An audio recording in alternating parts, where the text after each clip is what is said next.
Primeiro livro de Samuel, capítulo 18. Saul e Davi terminaram a sua conversa. Jonatas, filho de Saul, começou a sentir uma profunda amizade por Davi e veio a amá-lo como a si mesmo. Daquele dia em diante, Saul levou Davi para sua casa e não deixou que voltasse para a casa do seu pai. Jonatas e Davi fizeram um juramento de amizade, pois Jonatas tinha grande amor por Davi. Ele tirou a capa que estava usando e a deu a Davi. Deu também a sua túnica militar, a espada, o arco e o cinto. Davi saiu-se bem em todos os lugares aonde Saul o enviou. Então Saul o promoveu a comandante do seu exército. E isso agradou a todo o exército, inclusive aos outros oficiais. A inveja de Saul. Quando os soldados estavam voltando para casa depois de Davi ter matado Golias, as mulheres de todas as cidades de Israel saíram para encontrar o rei Saul. Elas cantavam canções alegres, dançavam e tocavam pandeiro e lira. Alegravam-se e cantavam assim: Saul matou 1000, Davi matou 10.000. E Saul não gostou disso, ficou muito zangado e disse: para mim as mulheres deram 1000, mas para Davi deram 10.000. A única coisa que está faltando agora é ele ser rei. E desse dia em diante, Saul começou a ter ciúme de Davi e a desconfiar dele.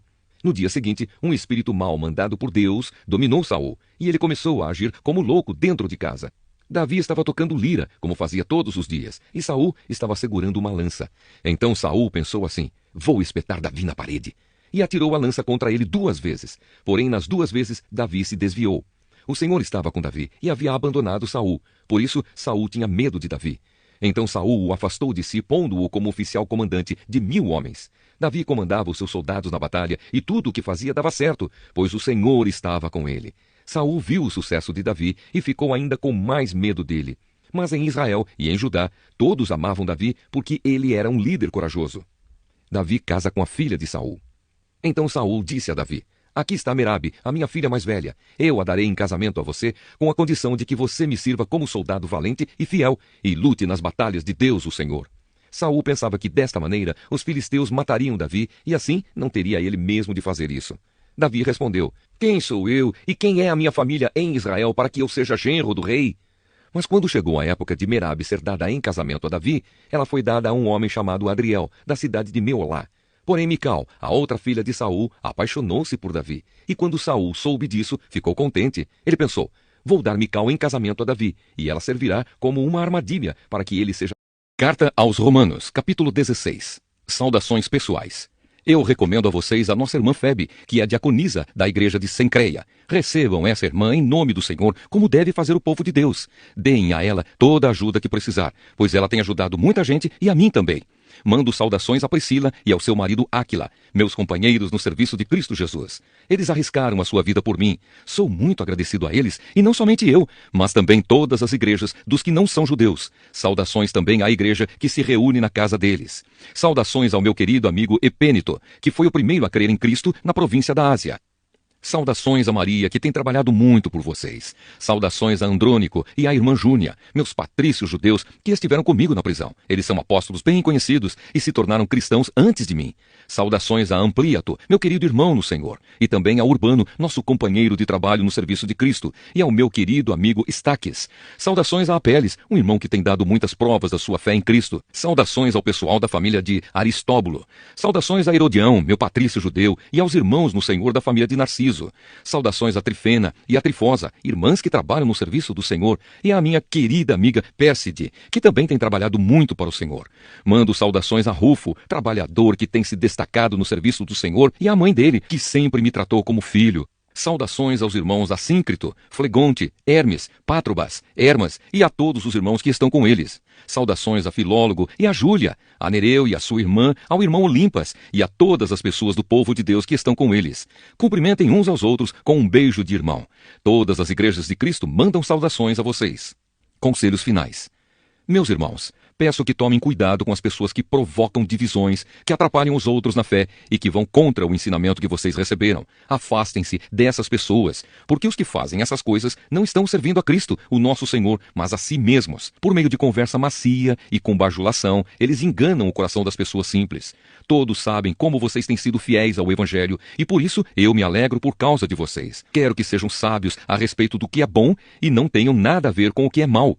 E Deus, a nossa fonte de paz, logo esmagará Satanás debaixo dos pés de vocês. Que a graça do nosso Senhor Jesus esteja com vocês. Timóteo, meu companheiro de trabalho, manda saudações a vocês. Lúcio, Jasão e Sosípatro, meus patrícios judeus, também mandam saudações. Eu, Tércio, que escrevi esta carta que Paulo ditou para mim, mando saudações a vocês. O meu hospedeiro Gaio, em casa de quem a igreja daqui se reúne, manda saudações a vocês. Erasto, o tesoureiro da cidade, e o nosso irmão Quarto também mandam saudações.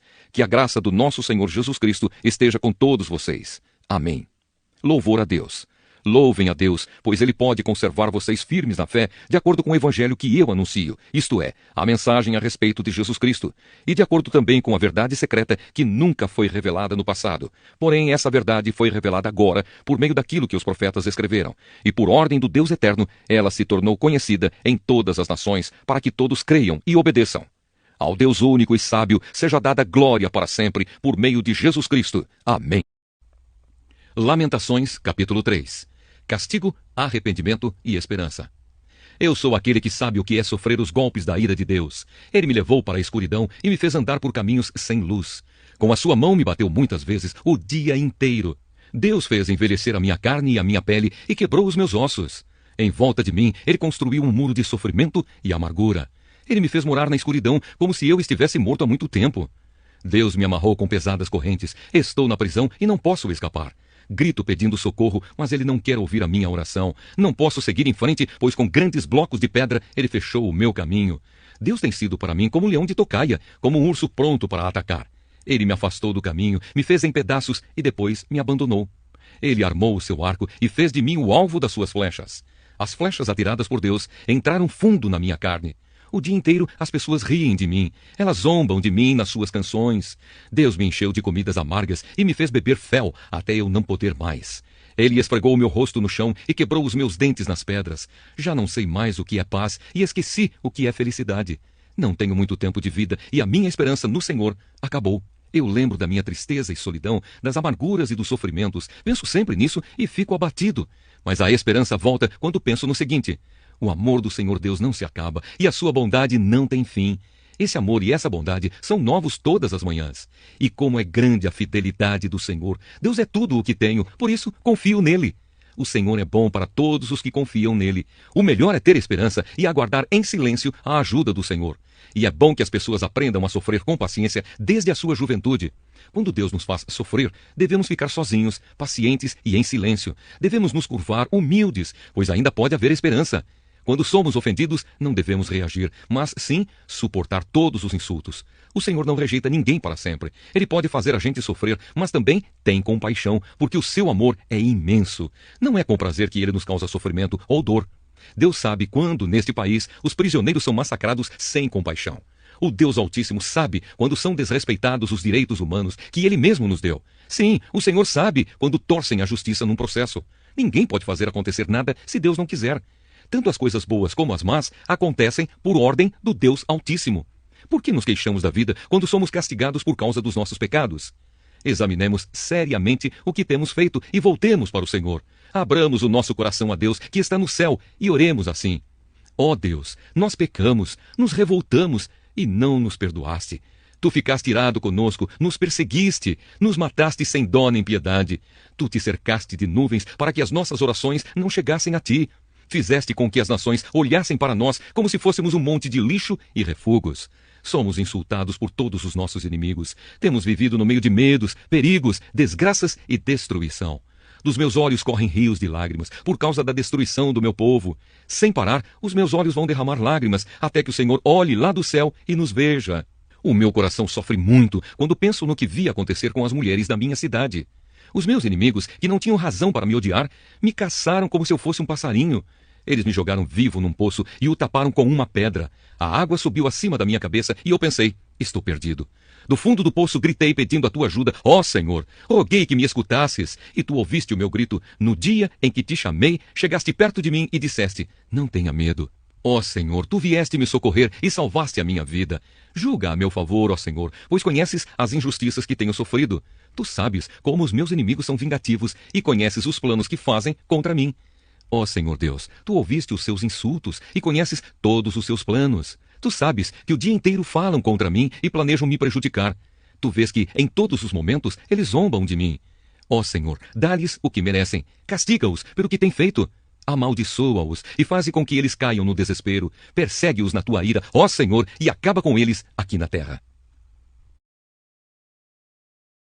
Salmo 34. A bondade de Deus. Na presença do rei Abimeleque, Davi fingiu que estava louco e por isso Abimeleque o mandou embora. Depois de sair, Davi escreveu este salmo. Eu sempre darei graças a Deus, o Senhor. O seu louvor estará nos meus lábios o dia inteiro. Eu o louvarei por causa das coisas que ele tem feito. Os que são perseguidos ouvirão isso e se alegrarão. Anunciem comigo a sua grandeza. Louvemos juntos o Senhor. Eu pedi a ajuda do Senhor e ele me respondeu. Ele me livrou de todos os meus medos. Os que são perseguidos olham para ele e se alegram. Eles nunca ficarão desapontados. Eu, um pobre sofredor, gritei. O Senhor me ouviu e me livrou das minhas aflições. O anjo do Senhor fica em volta daqueles que o temem e os protege do perigo. Procure descobrir por você mesmo como o Senhor Deus é bom. Feliz aquele que encontra segurança nele, que todos os que se dedicam a Deus o temam, pois aqueles que o temem não têm falta de nada.